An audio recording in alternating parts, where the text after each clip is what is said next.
चलिए आज कुछ अलग करते हैं। एक तरह की साहित्यिक जासूसी। हमारे सामने एक विशाल महाकाव्य है जिसमें है पूरे 18,000 श्लोक और उसके बीच में छिपा है एक सदियों पुराना रहस्य। आखिर इस ग्रंथ का मुख्य विषय क्या है? तो आइए मिलकर इस पहेली को सुलझाते हैं। तो सवाल ये उठता है कि आखिर इतने बड़े 18,000 श्लोकों वाले महाकाव्य में आप उसका मुख्य विषय, उसका केंद्र कैसे ढूंढेंगे? ये कोई अकादमिक सवाल नहीं है, ये तो एक असली जासूसी का काम है। और मजे की बात यह है कि सारे सुराख वो उसी ग्रंथ के पन्नों में छिपे हुए हैं। तो ठीक है, अपनी जासूसी शुरू की जाए। जो ग्रंथ हमारी जांच के घेरे में है वो है भागवत पुराण। और सदियों से चला रहा सवाल वो बहुत सीधा सा है, आखिर ये पूरा का पूरा ग्रंथ है किसके बारे में? और देखिए, ये कोई छोटी मोटी किताब नहीं है। हम बात कर रहे हैं 18,000 श्लोकों की। संस्कृत साहित्य का एक ऐसा स्तंभ जिसे ज्ञान का अतुलनीय दीपक तक कहा गया है। पर सोचिए, दीपक तो है, लेकिन इसका मुख्य विषय, इसकी जो लौ है, वो कौन है? यही वो सवाल था जिस पर सदियों तक विद्वानों में बहस चलती रही। और यहीं से हमारी कहानी असल में दिलचस्प होती है। देखिए, सवाल सिर्फ ये नहीं था कि इसका विषय क्या है, असली चुनौती ये थी कि इसे साबित कैसे किया जाए। और यहीं पर श्री जीव गोस्वामी जैसे महान टीकाकारों ने कह सकते हैं, एक बिल्कुल नया नजरिया सामने रखा। उन्होंने कहा कि जवाब कहीं बाहर ढूंढने की जरूरत ही नहीं है, वो तो ग्रंथ के अंदर ही है। मानो लेखक ने खुद ही कुछ सुराग छोड़े हों, एक कोड की तरह, जिसे बस तोड़ने की जरूरत थी। तो पहला सुराग कहाँ मिला? बिल्कुल शुरुआत में, ग्रंथ के सबसे पहले श्लोक में, उसके मंगलाचरण में।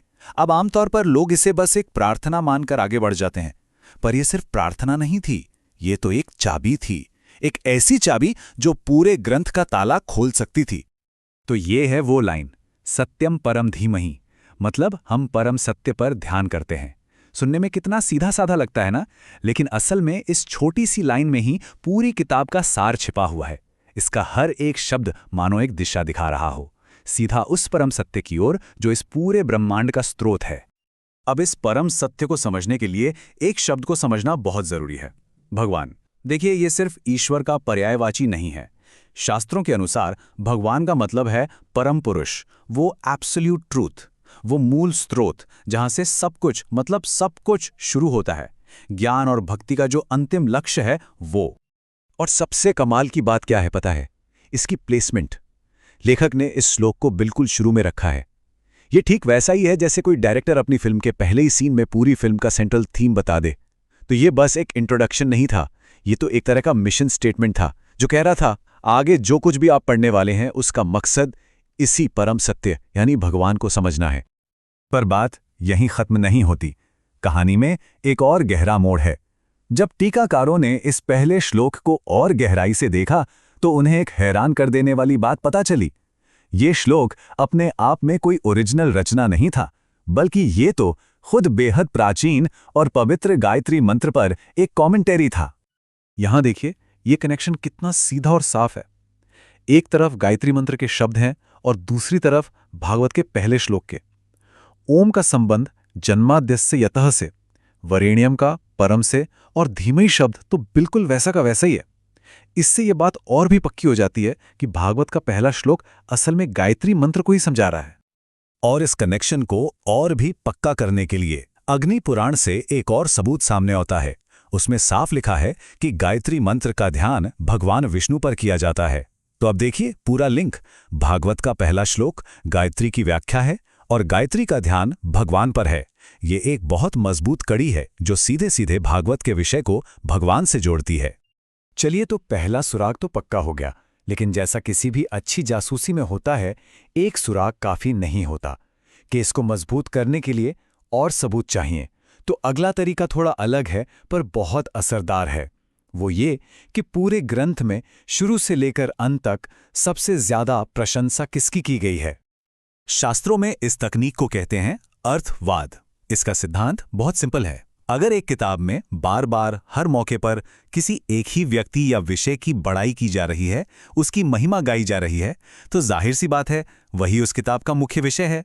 तो अब सवाल ये उठता है कि भागवत पुराण में ये महिमा किसे मिली है? और जब हम ग्रंथ के पन्ने पलटते हैं तो एक पैटर्न बिल्कुल साफ नजर आता है। कौन कौन प्रशंसा कर रहा है? देखिए, ब्रह्मा, शिव, वरुण, इंद्र जैसे बड़े बड़े देवता सब के सब भगवान की स्तुति कर रहे हैं। यहां तक कि वेद खुद, जिनकी बात को अंतिम माना जाता है, वो भी उन्हीं का गुणगान कर रहे हैं। और बड़े बड़े ऋषि और योगी भी गहरे ध्यान में उन्हीं को खोज रहे हैं। तो ये कोई एक दो बार की बात नहीं है, ये एक लगातार चलने वाला पैटर्न है। तो ठीक है, अब हमारे पास सारे सुराग मेज पर हैं। अब वक्त है इन सारी कड़ियों को जोड़ने का और इस सदियों पुराने रहस्य से पर्दा उठाने का। चलिए एक बार फिर से देखते हैं कि हम इस नतीजे पर कैसे पहुंचे। पहला कदम, ग्रंथ का पहला ही श्लोक परम सत्य को अपना विषय बताता है। दूसरा कदम, हमने देखा कि यह श्लोक असल में गायत्री मंत्र की व्याख्या है। तीसरा कदम, अग्नि पुराण ने इस बात की पुष्टि की कि गायत्री मंत्र का ध्यान भगवान पर है। और चौथा कदम, अर्थवाद के सिद्धांत से यह साफ हो गया कि पूरे ग्रंथ में सबसे ज्यादा महिमा भगवान की ही गाई गई है। और इस तरह जब आप इन सारे सबूतों को एक साथ रखते हैं तो निष्कर्ष बिल्कुल साफ हो जाता है। सारे सुराग एक ही तरफ इशारा कर रहे हैं। भागवत पुराण का जो परम विषय है वो है भगवान, यानी परम सत्य। और जैसा कि ग्रंथ आगे बताता है, वो परम सत्य हैं श्री कृष्ण। और बस इसी के साथ एक सदियों पुराना रहस्य सुलझ जाता है। और ये पूरी जांच हमें एक बहुत दिलचस्प सवाल के साथ छोड़ जाती है। सोचिए, अगर 18,000 श्लोकों वाले इतने विशाल ग्रंथ का पूरा सार उसके पहले ही वाक्य में मिल सकता है, तो इसका मतलब है कि कई बार सबसे गहरे रहस्य हमारी नजरों के ठीक सामने सबसे स्पष्ट जगहों पर छिपे होते हैं, है ना? बस उन्हें देखने के लिए सही नजरिए की जरूरत होती है।